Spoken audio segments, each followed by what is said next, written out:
Welcome to Digital Asset News. Take a top stories in crypto and bring out a bite-sized piece. So today, quite an interesting day in the crypto market. And the real question is, why is there such a pullback in Bitcoin and cryptocurrency? So we're going to talk about 5 different reasons. Everything from maybe September is a bear month. Maybe it's people taking profits and other things. Also, there could be a connection between the El Salvador government making Bitcoin legal tender and also a little liquidation and panic selling and just basic, all in all, good old-fashioned manipulation. And then finally, we'll wrap it up with a little bit of good news. So before we get into all that, let's just take a look at what the heck is going on with the market. So today, as you may have guessed already, we're looking at a market cap of down a little bit of about 11% at 2.08 trillion. Let me just take you back down memory lane and remember when we were at like 1.3 trillion just a couple of months ago, 1.2 trillion, and all of a sudden at 1.7, 1.8, 2 trillion, 2.2, 3, and 4, and now everybody's crying about a 2.08 trillion market cap. Look,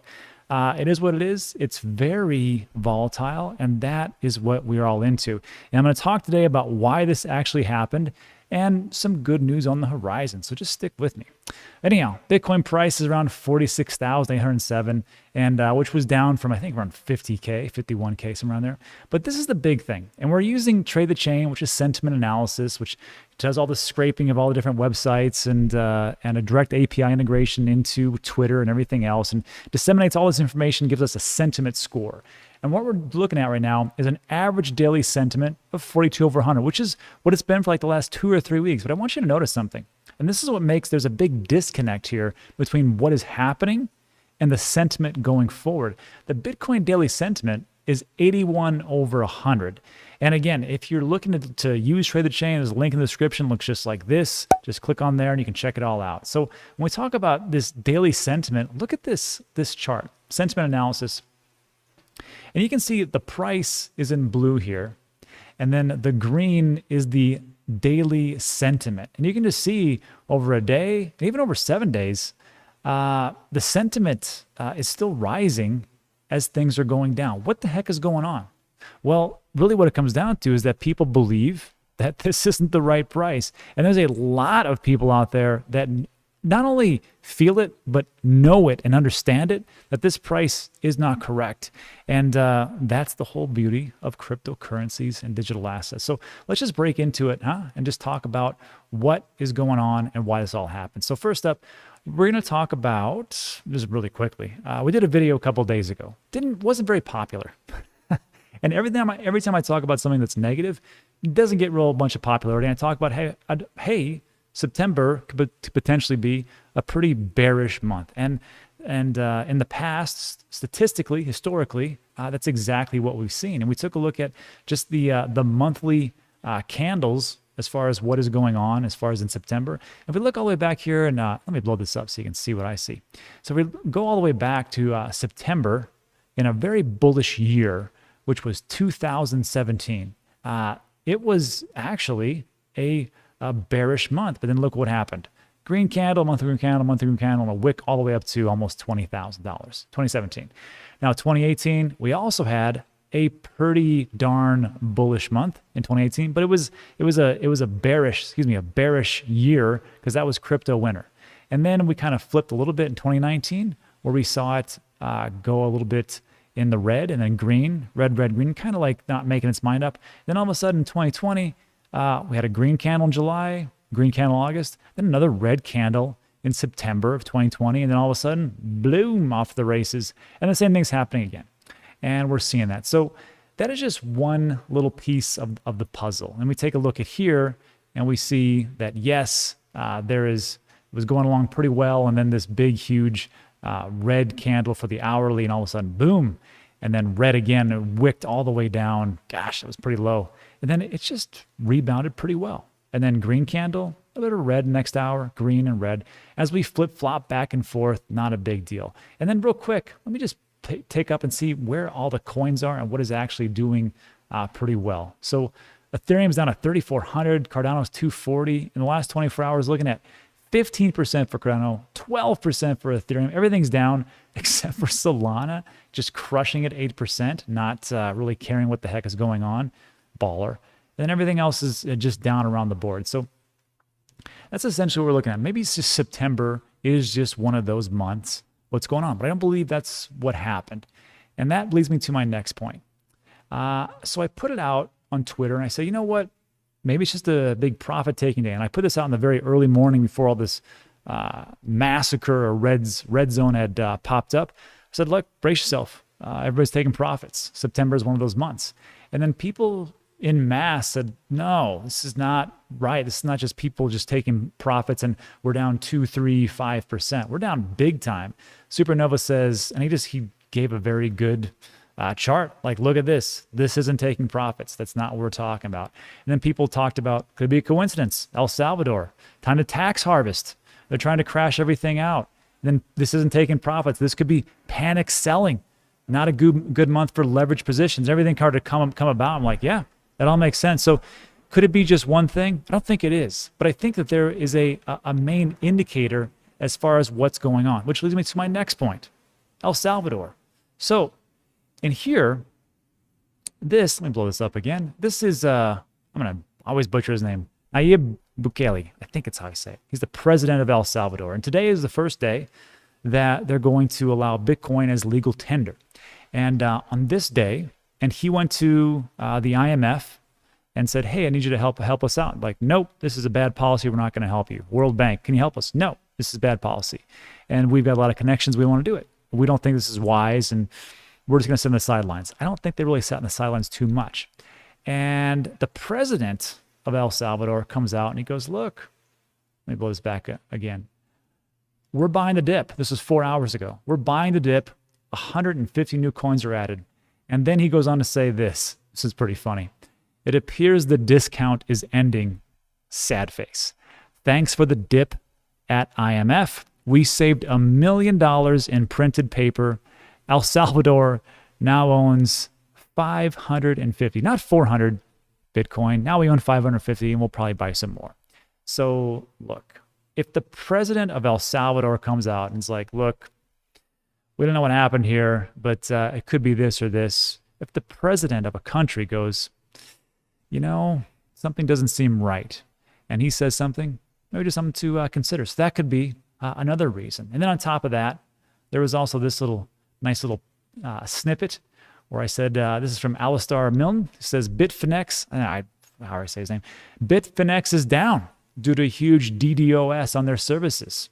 So there's orchestrated attacks that are going on for all these exchanges. So even though the price is dropping, you really can't get in and save yourself because all these exchanges are being attacked for some reason and people can't get on. What's going on? So it's like you're getting hit from all different sides. Is this normal? Is this just people just taking massive profits and little stuff? No, probably a part of it, but not a big thing. But if you add up all these little pieces, it's looking a little scary about what's going on. Not scary, I shouldn't say that. I should just say it's looking very transparent about what is going on. So we have those types of things. And then we also have something that looks like this. Flash crashes, profit taking, liquidations, panic selling. It all adds up to a loss overall. The question is, what are you doing about it? And this is from friends of the show, CJ Reichel. And he says, this is total liquidations. And right now it was over $1 billion in long liquidations. People doing leverage trades and just thinking that they can beat the market. And they went a little bit too long. I don't know why you'd go long in September. I think it's kind of like up in the air. I don't think it really worked. But a lot of people got liquidated. And, since the exchanges were down, it's kind of hard to do some stop losses and all those things. Maybe they worked out, maybe they didn't. But a lot of people lost a lot of money. So this just kind of pushes people to this like, oh, cryptocurrency is just off and whatever else. It's not cryptocurrency. It's not digital assets. It's people behind the curtain pulling little strings, doing whatever they want to do because of what is going on. Now, I'm not saying that that is what it is. I think it's a combination of everything. I think you've got September just being a red month, potentially. I think you got people taking profits, probably. I think you got people going just panic selling, go, holy smokes, what the heck happened over there? I got to sell. Definitely. And then I think you got these attacks against the exchanges going back and forth. And here we have, and then people get liquidated. And then guess what? All the different bots on the exchanges that follow Bitcoin, well, now they have to sell because everything is going down. Before you know it, it's a cascade effect. And here we are. So it really doesn't take a lot to sway this market in any way, shape, or form, which is why I'm not a big fan of trading. I'm not a big fan of doing a bunch of things. I'm just a fan of dollar cost averaging and just being an investor and just sitting back going, you know what? If it is what it is, and if it goes down, well, I have my points where I think I should actually buy back into. And that's pretty much where we go to it from that. On top of this, I will say this. People were complaining about Voyager, the Voyager app, going, Voyager's down again, even though it's a brokerage that connects a bunch of exchanges. But what I did was I just updated the app in the App Store, and it worked just fine. So if you were having problems with Voyager to get in, just update your app. They just push a new update to it, and it works just fine. As far as like these other ones, what are we at? Bitfinex and some other ones. I think Coinbase went down. Shocker. Hey, it is what it is, and that's how it goes. So that is the bad news, and I will leave it up to that for you to decide what you think it is. But these are all the things that could potentially be. Do you panic? Do you look at it and go, oh my God, I got to get out? No, and I'm going to tell you why in a second. But CJ there, first of all, thanks CJ for spelling out the liquidations. I'm going to be on CJ, Monty, and John Najarian show, the Daily Crypto Bite tomorrow. And the reason why I wanted to go on there so much so was because it's not just the TA. I'm not a big TA guy, but I like to watch and see what's going on. It's about John, because I believe there's a little bit of manipulation going on. And John here, you've probably seen him on CNBC, on all the different talks, shows, not talk shows, but different financial shows where he just talks about options and trading and what's going on in the market. Real smart guy. Has been around for a very long time. Sold one of his companies for like close to $1 billion. And John knows a lot of these big time players. I'm not saying he knows anybody from IMF or the World Bank, but he knows a lot of things that are going on behind the scenes.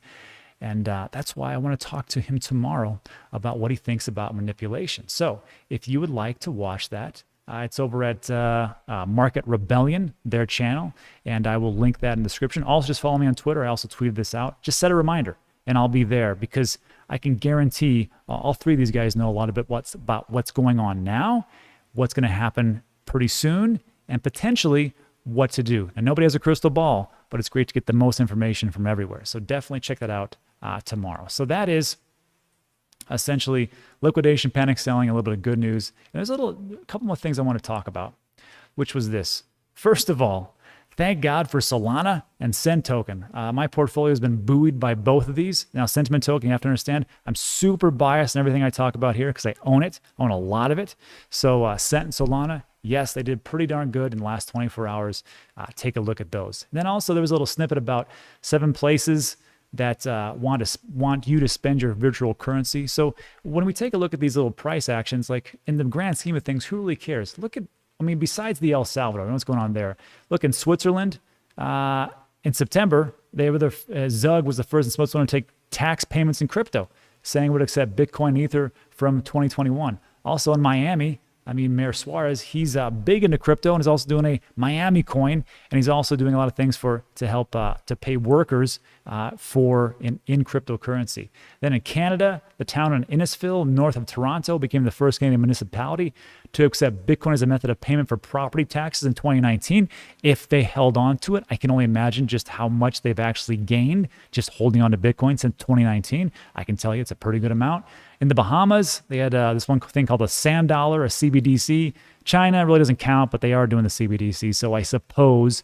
And then in Nairobi, Kenya, each week everybody's issued virtual vouchers with 400 Kenyan shillings. They can use to buy goods, underpinned by a blockchain-based currency, on top of all the hedge funds, on top of all the regular banks, on top of like shop.com, on top of PayPal, who's going to actually use cryptocurrencies for all their merchants who can spend it. So there's a lot of good things going on in the crypto universe. And just remember this, and this is the last thing I want to talk about.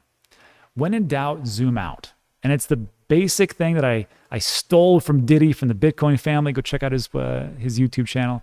But he says, look, Rob, he goes, if you're stressed out, just zoom out, right? So this is what's going on right now. Oh my God, and it goes down. And it goes up and down and everything else, right? That's in 24 hours. Let's take a look at, 7 days. Looks pretty good. Still got that blip right there. But now let's take a look at a year. Just zoom out. Look, a year ago, no way. That's crazy. $10,000. I had to really look at that. I'm like, what? $10,000? Yeah, $10,000 on September 2020. So just remember that. And then we had this big spike, then down, then up again, and this little tiny spike or this little drop. That's what we're going through. Now let's take a look at the max. Look at this. Let's just go over here. When Bitcoin was a whopping $1,200 in March of 2017.